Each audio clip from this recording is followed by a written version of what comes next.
Hey, stop for a second. I need to ask you something, and I need you to be honest with yourself. Last episode, we talked about what really happens when you decide to start running. That moment when you wake up one day and think, okay, I'm done making excuses, I'm going to do this.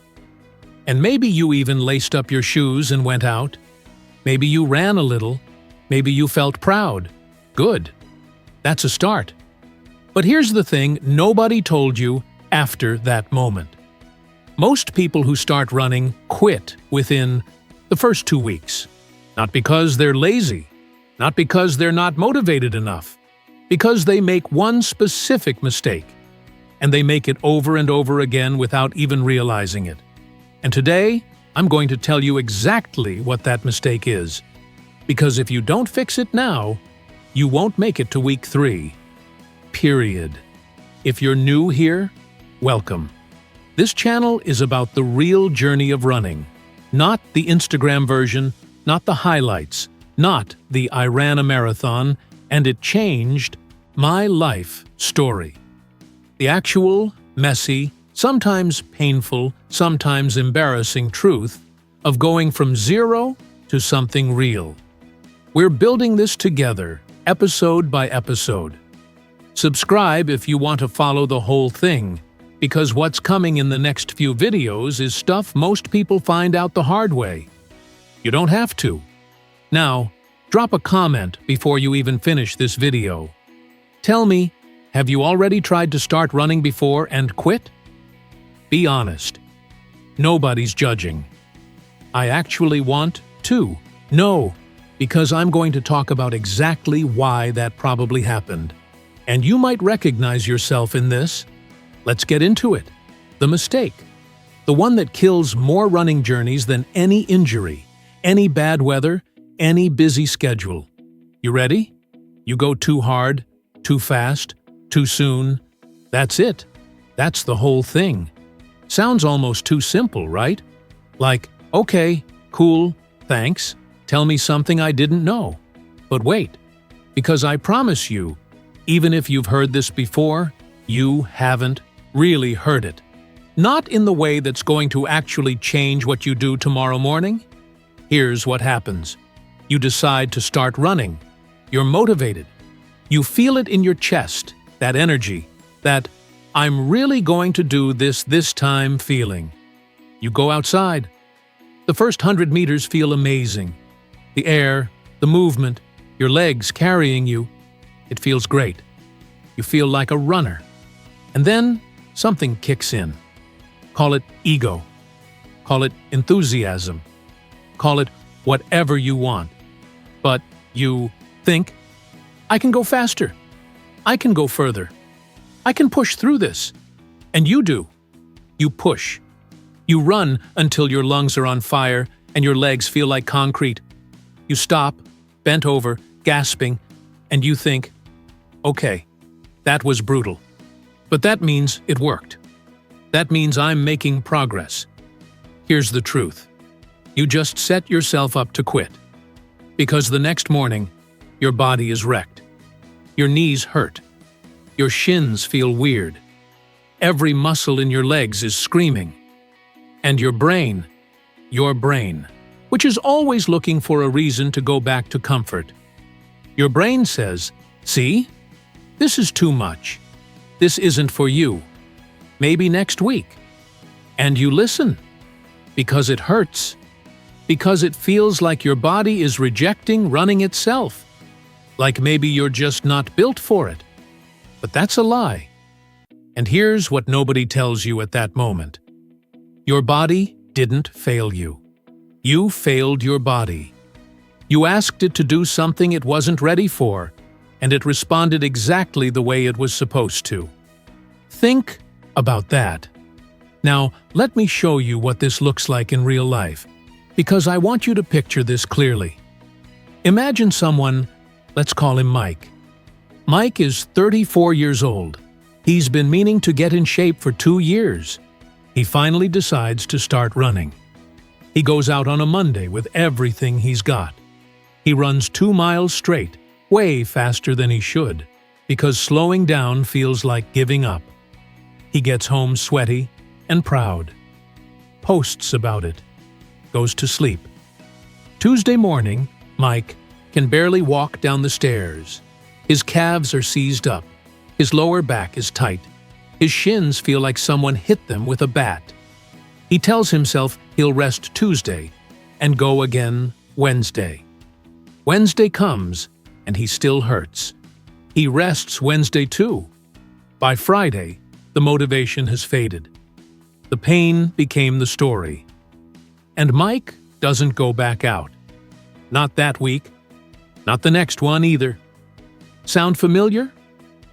Now here's the version nobody talks about. What if Mike had gone out on Monday and run for just 5 minutes? Slow. Uncomfortably slow. Like jogging slow. What if he'd walked back, caught his breath, and thought, "That's enough for today?" He would have felt fine Tuesday. Maybe even good. He would have gone out again, and Wednesday, and Friday. And after 2 weeks, Mike would have been someone who runs, not someone who tried to run. The difference between those two Mikes is not talent. It's not willpower. It's not genetics. It's one decision on the first day. Okay, now I know what you're thinking, because I've heard every version of this. But if I run that slow, it doesn't even count. I'm barely doing anything. Stop. That thought right there? That's the thing that's going to end your running before it even starts. Or how about this one? I need to feel the burn, or I know I'm not working hard enough. Ridiculous. That's not how your body works, and you know it. You've just been told that so many times by fitness culture that it feels like truth. Or, my personal favorite, I've done harder things than this. I can push through. Okay, sure, maybe you have. But pushing through a difficult meeting at work is not the same as pushing through a physical load that your joints and muscles have never experienced before. Those are not the same thing. One takes mental toughness. The other takes a gradual, intelligent approach that respects what your body actually needs. Be honest with yourself. Which of those excuses have you used? Seriously, think about it. Because the excuse is the problem, not the run. Here's what's really going on underneath all of that. We live in a world that glorifies extremes. Go hard or go home. No pain, no gain. Beast mode. And all of that is fine once you've built a foundation. But when you're starting from zero, that mindset is not motivating you. It's destroying you. Slowly. Over the course of about 10 days. The people who tell you to push harder from day one, most of them have been running for years. Their bodies are adapted. Their joints are conditioned. Their cardiovascular system handles load completely differently than yours does right now. Comparing yourself to them at day one is like watching someone drive a race car and thinking, okay, I just got my license, let me try the same track at the same speed. You wouldn't do that, so why are you doing it with running? Here's what nobody tells you, and this is the part that actually matters. Slow is not weak. Slow is smart. Slow is what builds the base that lets you eventually go fast.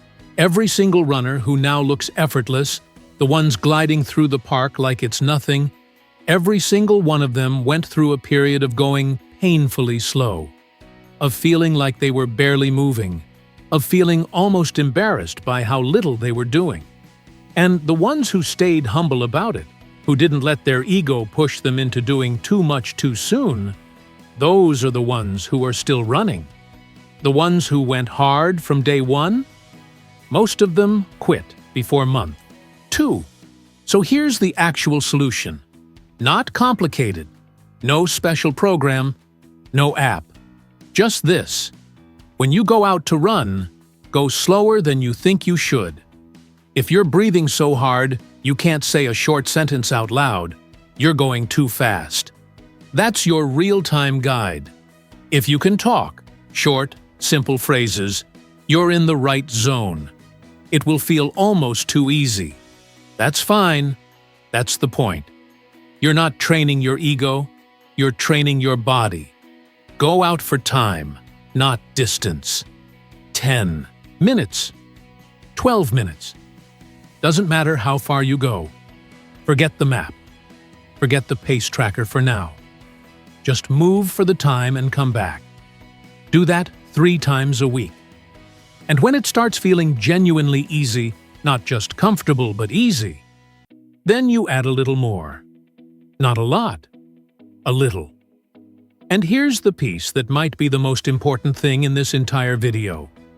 The days you don't run matter just as much as the days you do. Your body does not get stronger while you're running. It gets stronger while you're resting after the run. Sleep, recovery. Those are when the adaptation happens, so taking rest days is not laziness. Skipping rest days because you feel guilty? That's how you get hurt. Rest is part of the training. Write that somewhere if you have to. Now, let me connect this back to where we are in this journey, because I think it matters. In the last episode, we talked about making the decision, getting off the couch, and committing. That's the hardest mental step, and you did it, or you're close to doing it.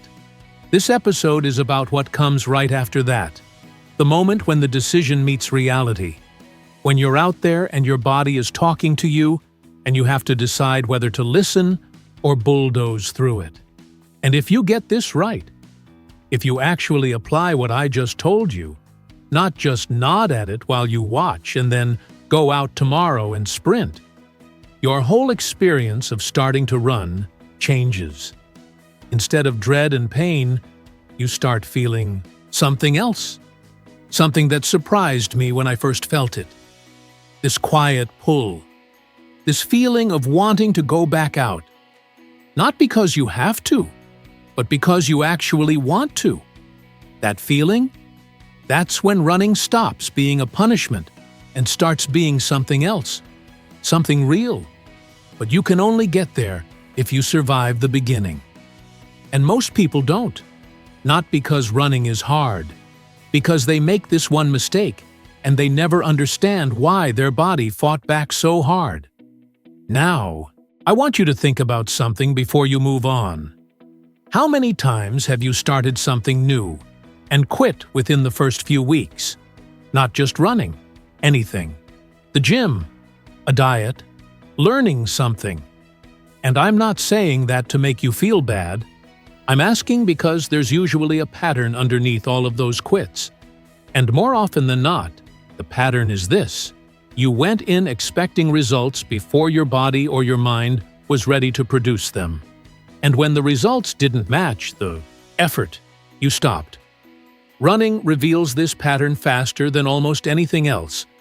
Because your body is brutally honest. There's no faking it. Either you can run for 10 minutes without dying, or you can't. And if you can't, the only way to get there is through consistency over time.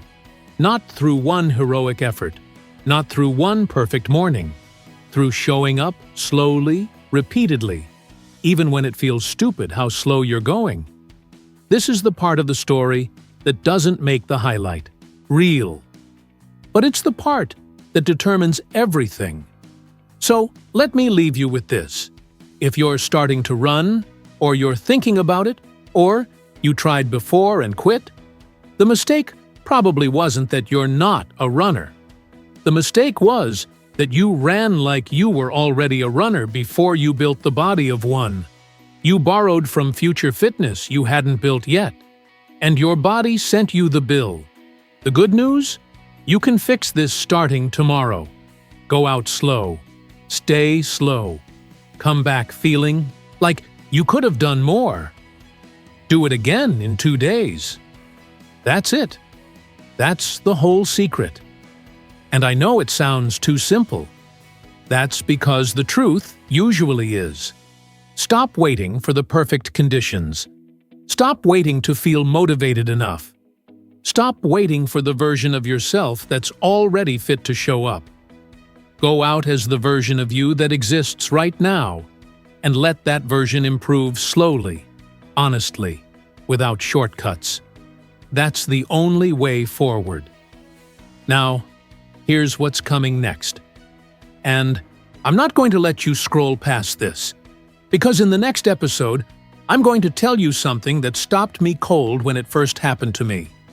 I had been running for a few days, following exactly the kind of approach I just described. And my body reacted in a way that honestly scared me.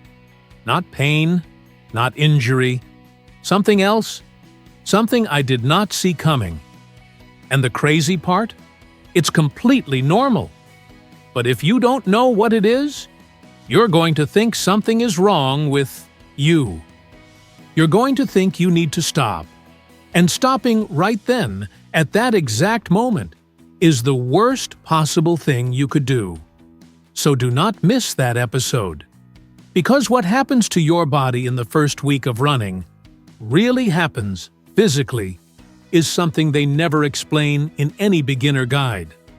And understanding it changes everything about how you experience those first few weeks. Subscribe if you haven't. Watch the next video right after this one. And before you go, leave a comment.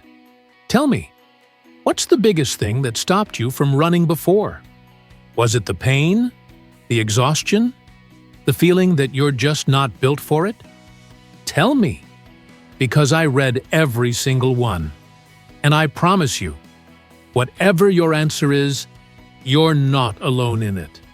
I'll see you in the next one.